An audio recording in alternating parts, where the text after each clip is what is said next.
Filipenses, capítulo 3, dos versos 8 ao 11, o texto sagrado nos diz assim: sim, deveras considero tudo como perda, é o apóstolo Paulo falando aqui, por causa da sublimidade do conhecimento de Cristo Jesus, meu Senhor, por amor do qual perdi todas as coisas e as considero como refúgio para ganhar a Cristo e ser achado nele, não tendo justiça própria que procede da lei, senão a que é mediante a fé em Cristo.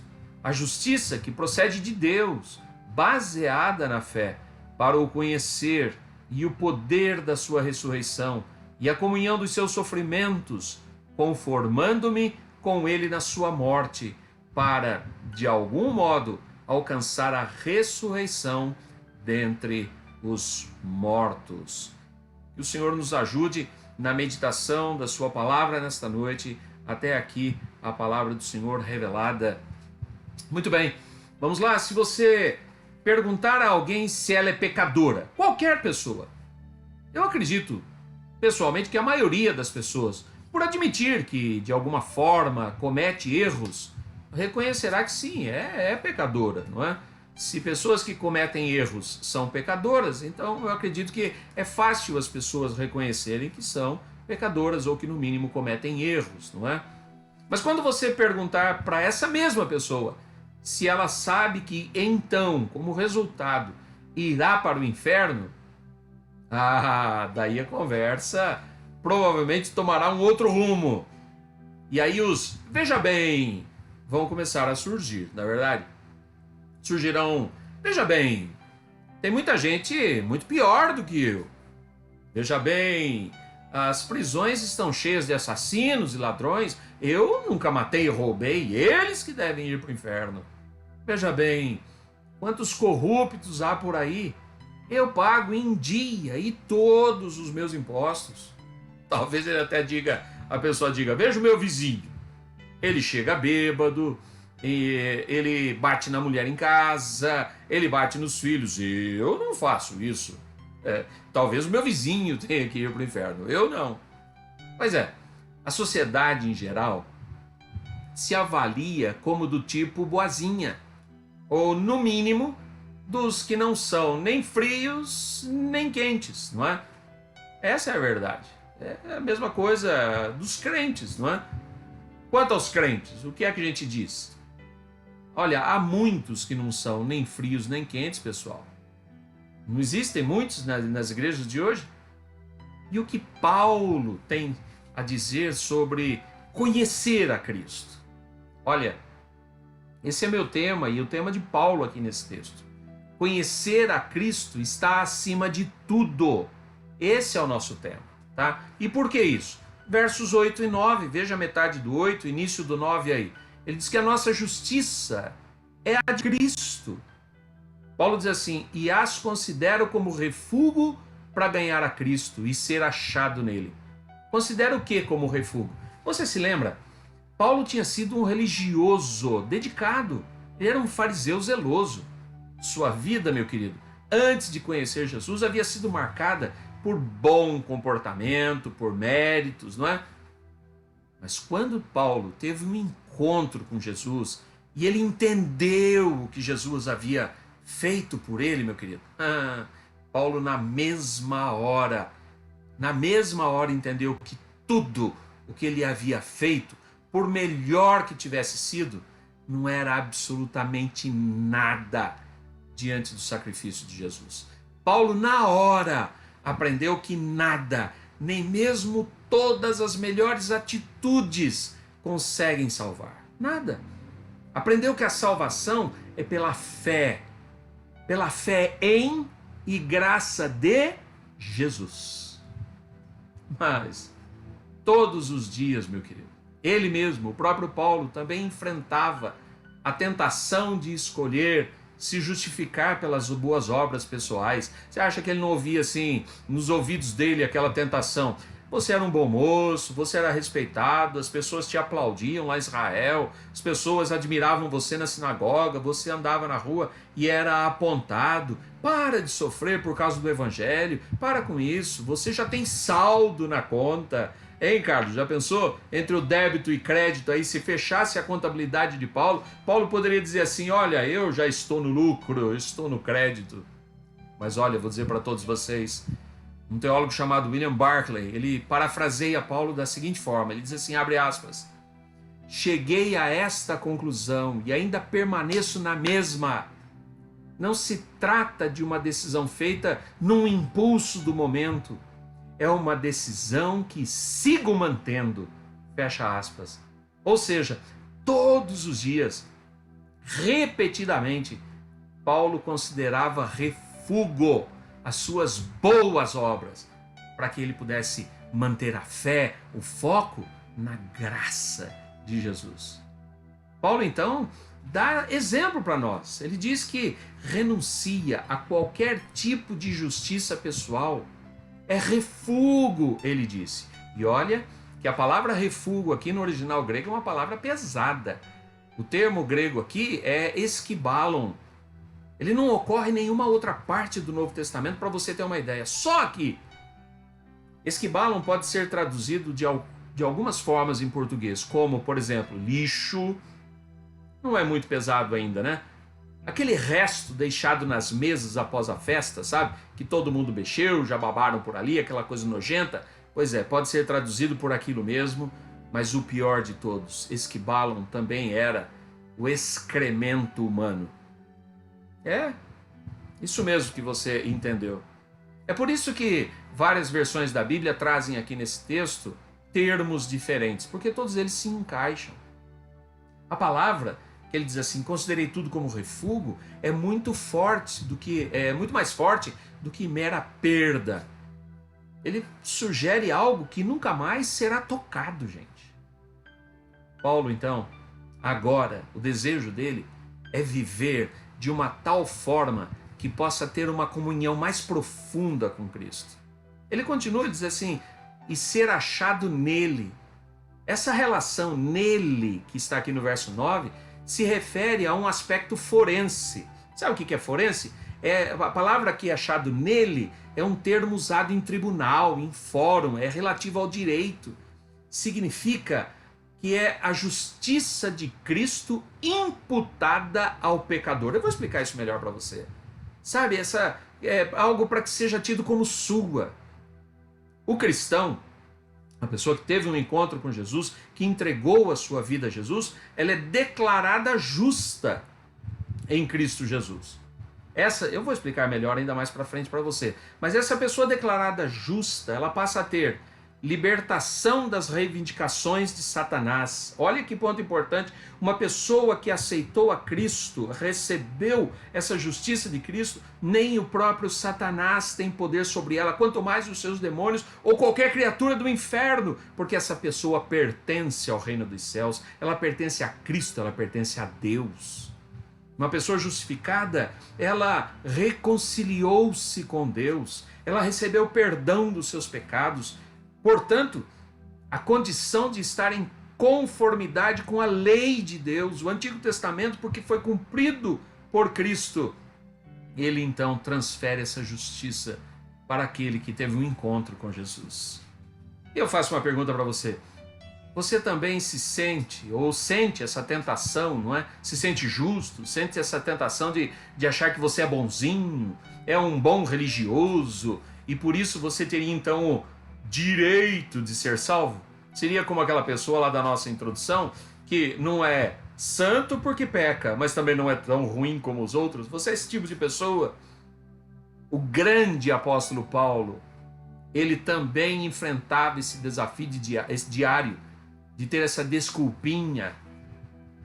Vou dizer uma coisa para vocês, que é o que eu aprendo com o apóstolo Paulo. Enquanto uma pessoa se mantiver apegada à sua própria justiça e começar a dizer que ela é salva por causa de alguma coisa que ela faz, mesmo no menor grau possível, essa mesma pessoa jamais desfrutará da justiça de Cristo.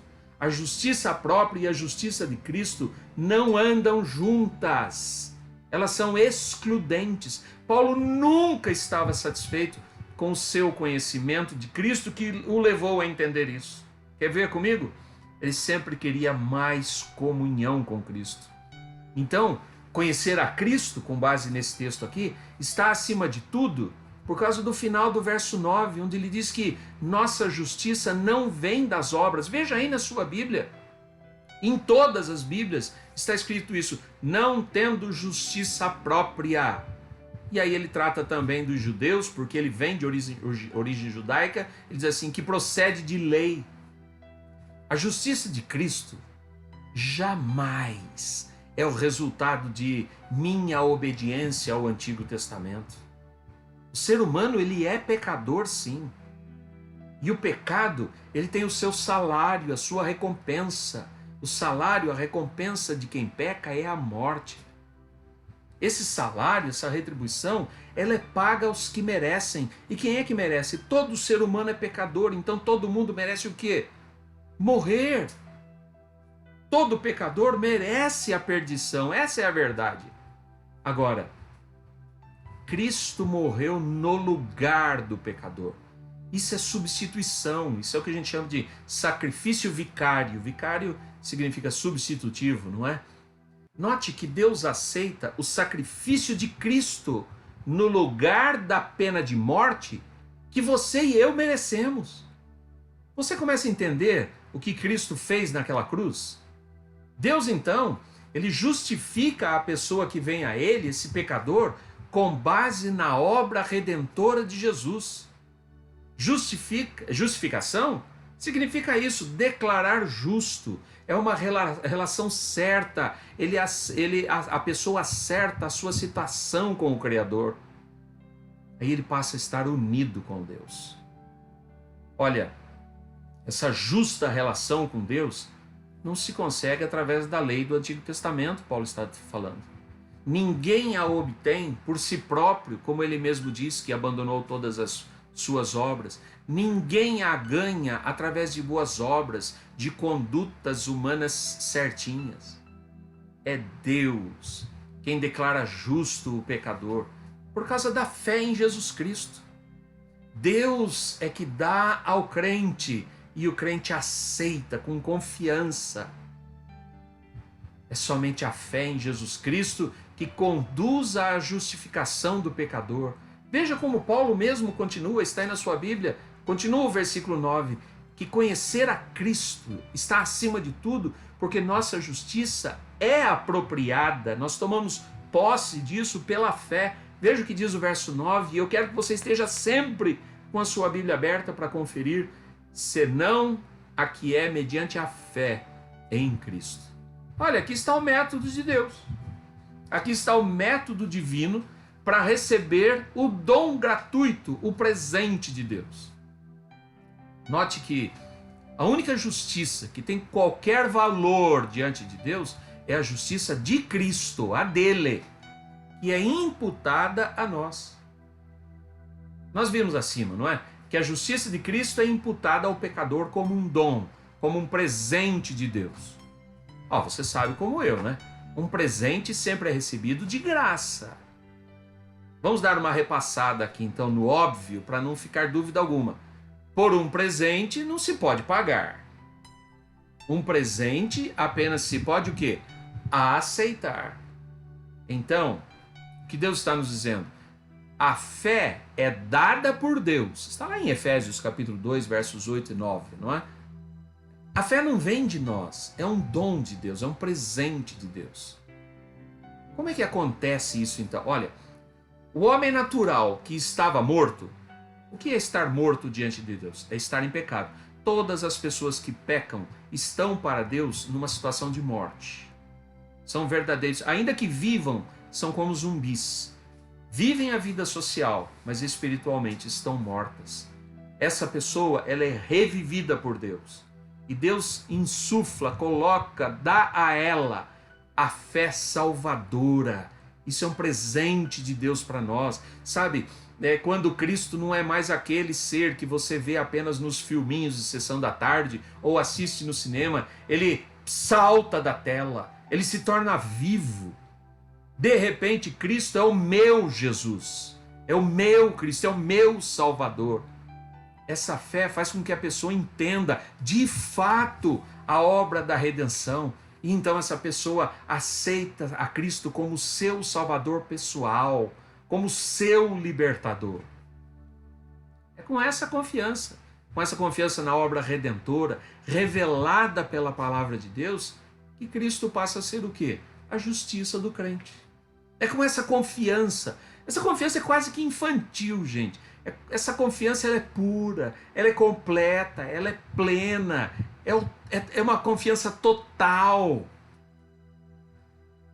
Que confiança é essa? Que o pecador é declarado justificado diante de Deus. Então entenda, a fé é o meio que possibilita o homem a alcançar a justificação de Cristo Jesus. A fé não é a justificação.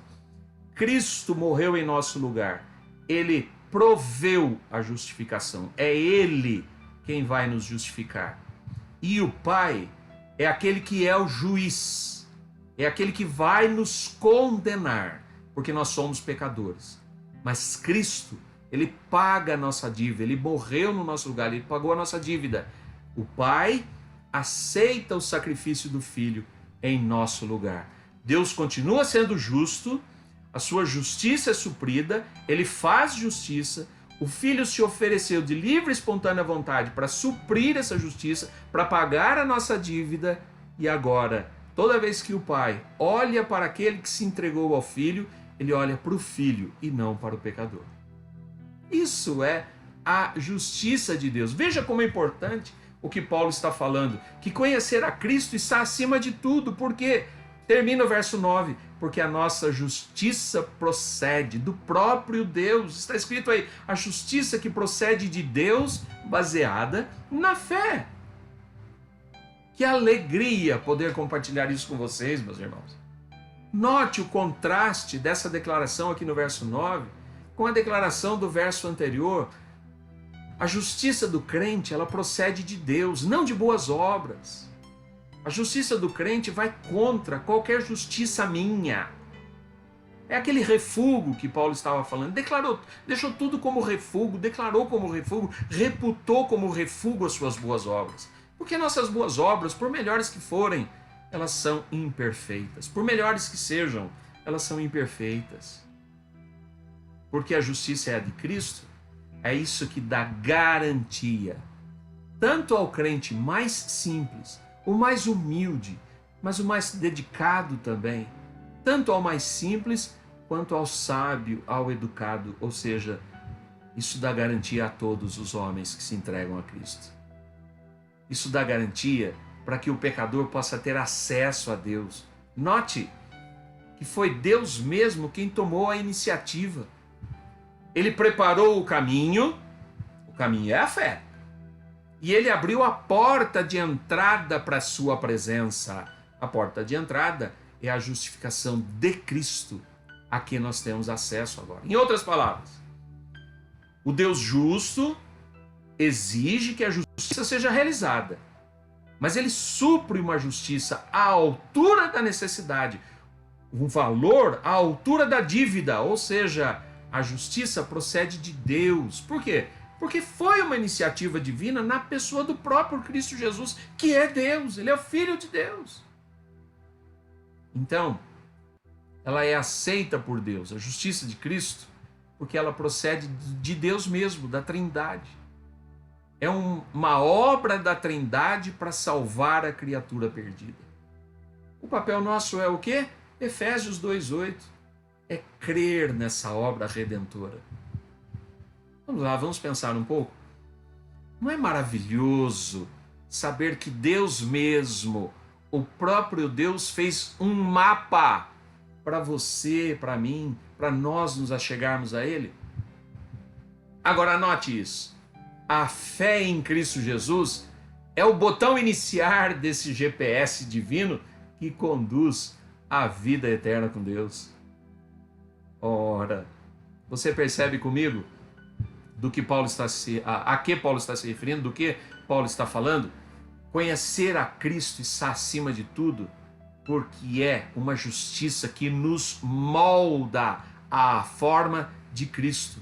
Veja o versículo 10 como é que começa. Para o conhecer, guarde essa palavra conhecer. O português aqui está correto, né? O pronome oblíquo o, trazendo o pronome do caso reto de lá para cá, não é para conhecer ele, que é Jesus, mas para o conhecer. Então, conhecer Jesus, ó. Agora, Paulo passa a mostrar o quê? O objetivo dessa justiça pela fé. Querido, a prática da fé cristã jamais está desvinculada da salvação. Jamais, tá? Não é porque eu sou salvo, vivo como quero. Esqueça isso. Cada pessoa que foi tirada das trevas para a maravilhosa luz de Deus e que sentiu em seu coração essa glória do amor perdoador de Cristo, deve andar como Cristo andou. Note bem, anote isso, olha. Quando Deus justifica seu filho, automaticamente também envia o Espírito santificador ao seu coração. Vou repetir, anote isso. Quando Deus justifica seu filho, envia também automaticamente o Espírito santificador ao seu coração. É esse Espírito Santo que habita no crente. Portanto, a justificação nem sequer existe onde a santificação ainda não é o resultado. E não se assuste com a palavra santificação. Ninguém aqui é perfeito. A santificação é aquela pessoa que, por constrangimento, por causa do amor de Deus, do perdão de pecados, da multidão de pecados que foi perdoada em Cristo Jesus, essa pessoa se sente constrangida e começa a caminhar em direção a Deus, ainda que com muitas falhas, mas a cada dia procura viver melhor, em gratidão, por amor a esse Deus que já a salvou. Então as boas obras na vida do cristão, elas existem sim. Apenas você tem que colocá-la no lugar correto. As boas obras não salvam a pessoa. É a pessoa salva, justificada em Cristo Jesus, que passa a ter uma vida de boas obras. Percebe isso? É isso de boas obras em direção a Deus que nós vamos chamar de santidade. Essa vida de dedicação nada mais é do que uma fé agradecida. Guarde isso, santificação é fé agradecida pela justificação já recebida. Ao conhecer Jesus, olha a expressão aqui, para o conhecer. Isso não se refere à mente, não é só intelecto, mas conhecer Jesus está no coração. Lembrando que um não exclui o outro, é verdade. Então, é entender e viver. Tanto é que, gente, a palavra conhecer aqui no original grego, gnoskein, conhecer, ele indica relações íntimas entre as pessoas. As relações mais íntimas possíveis entre as pessoas. Portanto, conhecer a Cristo significa o quanto a vida do cristão é influenciada por Cristo. Então, se você disser que conhece a Cristo, mas sua vida não tem nada de Cristo, então você não o conhece. É uma verdade dura, mas é a verdade. Se você diz conhecer a Cristo, mas a sua vida não tem nada de Cristo, então eu sinto muito, mas você não o conhece. Porque o sentido da palavra conhecer na Bíblia é relação íntima. A conclusão é que somente se conhece Cristo vivendo Cristo. Vivendo uma vida como ele viveria, se estivesse no seu lugar. Então Paulo quer isso para si. Ele quer estar totalmente envolvido em Cristo, para que Jesus seja completamente tudo nele. Como é que isso pode acontecer na nossa vida, hoje, agora? Como posso ser como Paulo? Como posso conhecer mais a Cristo? Olha, esse desenvolvimento da salvação, que a gente chama também de santificação, só se alcança através do quê? De adoração pública. Sim, reunir-se com o povo de Deus para adorar, da participação dos sacramentos, você ser batizado e você participar da ceia do Senhor, da prática da bondade em relação a todos. Você tem se preocupado com o seu próximo? Da prática de um espírito perdoador, um espírito de amor. Lembrando que perdão não é um sentimento, é uma atitude. Se você tem dificuldade de perdoar, comece em oração a falar com Deus. Senhor, eu quero uma mudança no meu coração. Eu quero perdoar. Isso vai começar a mudar a sua vida. Aprender a ser agradecido. Você conhece pessoas que são ingratas? Um cristão jamais pode ser ingrato, porque a maior dívida que havia na vida dele, ele recebeu o favor do pagamento. Então nós temos que ser aos outros tão gratos como seríamos se estivéssemos diante do próprio Deus. Estudar a palavra de Cristo, não só devocional, mas exegeticamente, ou seja, fazer análise da Bíblia, estudar, procurar entendê-la. E se você não consegue sozinho, me procura, eu quero te ajudar. Você tem que estudar a palavra de Deus a fim de que ela habite no seu coração, para que você possa entender sentidos da palavra de Deus, como eu estou te explicando aqui agora.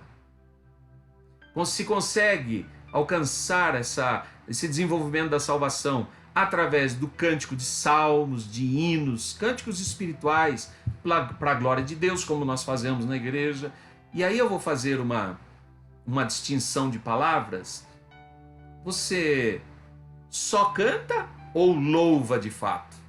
Não é que cantar não é louvar, eu estou apenas fazendo uma distinção nas palavras aqui, como se uma fosse meramente mecânica e a outra, de fato, envolvendo os sentimentos e atenção. Você só canta como se cantasse qualquer música, independente da sua letra, ou você louva prestando atenção no que você fala e dedicando isso a Deus? Isso é desenvolvimento da sua salvação. Você persevera em oração? Você tem procurado desenvolver uma vida de oração? Ah, pastor, não consigo orar meia hora, uma hora. Comece com 5 minutos, mas comece. Remindo o tempo como testemunhas de Cristo a todos os homens. As pessoas que estão ao seu redor sabem que você é uma pessoa cristã? Ou você é um agente secreto, está lá e ninguém sabe disso? Hã? Deus não precisa de cristãos agentes secretos. Muito pelo contrário. Então o que vem a seguir, que Paulo diz, são 2 consequências de se conhecer a Cristo, de se viver esse Cristo. Olha o versículo 10 aí, ó. Para conhecer o quê? O poder da sua ressurreição. Quando o Pai ressuscitou o Filho, o Pai provou que havia aceitado o resgate pago por seu Filho, não é verdade? Sim, a Bíblia diz isso em vários lugares. Olha, tem um teólogo chamado William Hendrickson. Ele diz assim, olha, Paulo, abre aspas, anseia por uma crescente provisão desse poder purificador, dessa dinamite. Essa dinamite destrói o pecado, abre o caminho. Caminho para quê? Para uma santidade pessoal, para um testemunho eficaz. Fecha aspas. Portanto, o que ele quer dizer com isso? Ele quer dizer que esse poder da ressurreição é a vida do Cristo ressurreto no coração do crente. É isso. É esse Cristo em mim que se manifesta cada vez mais, que se transforma em prática diária de vida, gente. O poder da ressurreição é aquilo que me dá forças para tomar decisões na vida, como se Cristo estivesse no meu lugar. É um poder dinâmico, um poder vivo que opera na vida de todo cristão. O poder da ressurreição é o poder que me faz viver uma vida nova. Aí eu pergunto, e esse mundo, essa sociedade que não leva Deus em conta, se ela visse Cristo andando na rua, você acha que essa sociedade mudaria? Não, essa sociedade crucificaria a Cristo como fez há 2000 anos atrás. Então, quando ela vê a Cristo andando pelas ruas hoje, através de você, ela reage como? Ela aceita você ou persegue você? A sociedade atual abraça a igreja ou persegue a igreja? A resposta é óbvia, não é? Então, para Paulo, conhecer a Cristo é viver Cristo. E é ter também, diz aí no verso 10, comunhão dos seus sofrimentos. Preste muita atenção no que Paulo ensina aqui. Você não vai ouvir isso em qualquer lugar. Textos assim não são muito explorados. Sabe por quê? Porque aqui está a essência do Evangelho.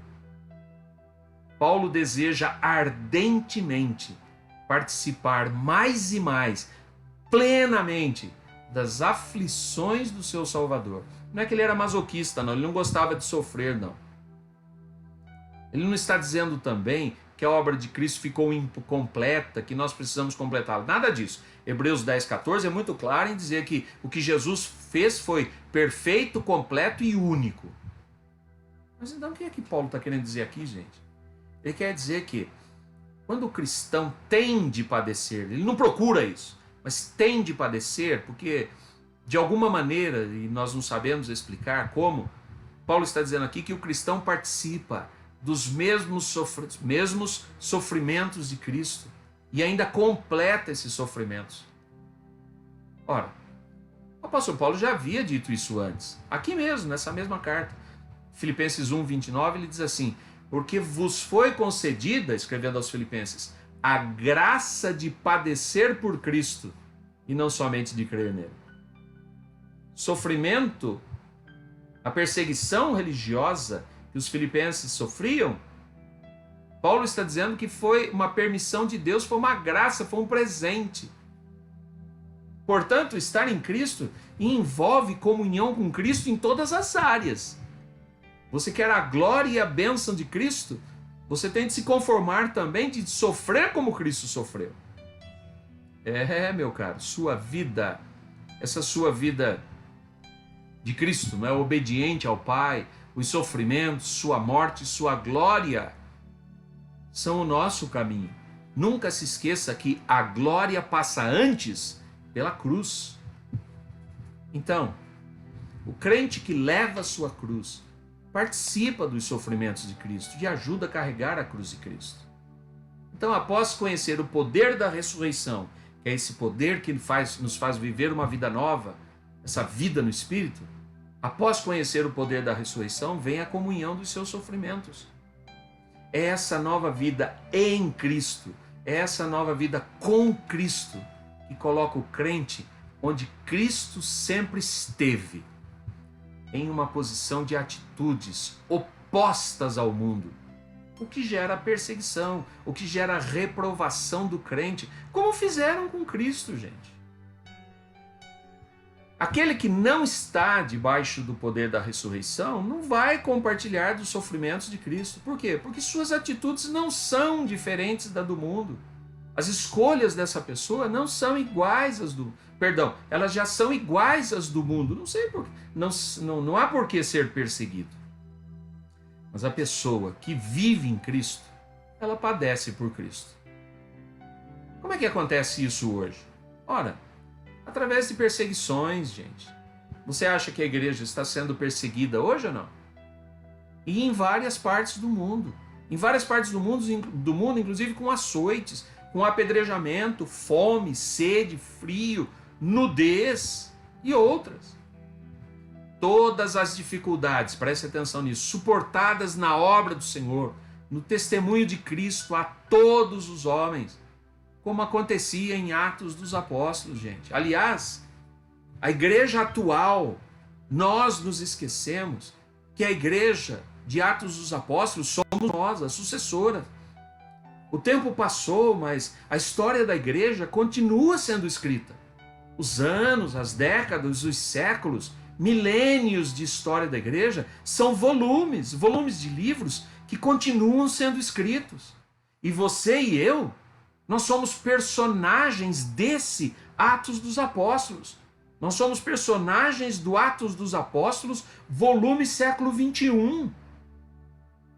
Isso então inclui a experiência de ódio daqueles que causaram dor e sofrimento ao Salvador. A mesma sociedade sem Deus que perseguiu e matou apóstolos e fez os cristãos do primeiro volume, do primeiro século, sofrer tão indescritíveis agonias. Então, quando Paulo diz aqui a comunhão dos seus sofrimentos, é aquela mesma forma da vida terrena de Cristo nos sofrimentos até mesmo a morte. Isso está exatamente de acordo com o que Paulo diz a seguir nesse nosso texto. Versículo 10 do capítulo 3. Conformando-me com ele na sua morte. Conformando-me com ele aqui, o que quer dizer? Tomando a forma de Cristo. É isso aí, pessoal. Isso indica o quê? O processo de desenvolvimento do crente. A referência é, e está muito claro, não é? Uma transformação interior. Por favor, preste muita atenção nisso. Eu estou caminhando para o final. O próprio Paulo explica a mesma coisa lá em Romanos capítulo 6, dos versos 4 a 11. Isso aqui não é novidade. É assim que uma pessoa se torna conformada à morte, toma a forma de Cristo até a morte. Eu sei que isso aqui não é popular, gente. Aqui está algo que não é popular. Mas isto é que é o Evangelho. Olha o verso 11. Para, de algum modo, alcançar a ressurreição dentre os mortos. E você sabe, esse é o nosso último versículo do texto, da perícope. Em outras cartas, gente, Paulo sempre expressa confiança, não é? E convicção nessa vitória final do cristão. E quando ele escreve aqui, alguém pode talvez interpretar de forma errada, ou ele escrever assim, para, de algum modo, alcançar. Paulo não tem dúvida, coisa nenhuma, da sua ressurreição. Paulo está dando exemplo de humildade. Ele está escrevendo que ele também não pode confiar na carne. Ele está escrevendo que ele não é melhor que ninguém. Certamente ele ressuscitará, ele sabe disso, mas ele não permite que essa confiança baixe a guarda da vigilância. Sabe aquele vigiai e orai de Jesus? É isso aqui que Paulo está fazendo. Ele está colocando isso na prática, é o vigiai e orai sempre. A expressão aqui do apóstolo é de uma profunda humildade pessoal, de louvável desconfiança de si próprio.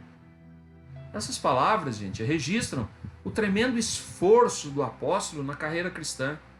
Ou seja, Paulo aplica a si próprio a regra que ensina aos outros, da humildade. A prova disso está nos versos 12 a 14 a seguir, onde Paulo vai ampliar o tema de que em Cristo ele se apressa em direção à perfeição.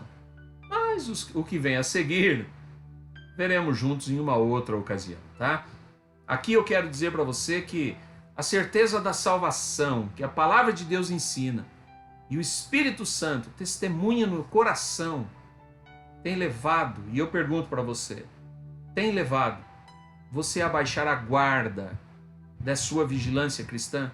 Tem dado permissão de entrada do erro na sua vida? Olha, siga o exemplo de Paulo. Mesmo tendo certeza do prêmio, viva vigilante, viva dedicado, como se ainda nem tivesse conseguido. Quero encerrar aqui repetindo para você. Conhecer a Cristo está acima de tudo. Esse é o nosso tema. E com base nos versos 8 a 11, conhecer a Cristo está acima de tudo porque a nossa justiça é a justiça de Cristo. Porque a nossa justiça não vem das obras. Porque a nossa justiça, ela é apropriada pela fé. Porque a nossa justiça, ela procede do próprio Deus. Porque é uma justiça que nos molda à forma de Cristo. É Cristo em nós. E é isso mesmo que significa a palavra cristão, não é? A palavra cristão significa pequenos cristos, miniaturas de Cristo.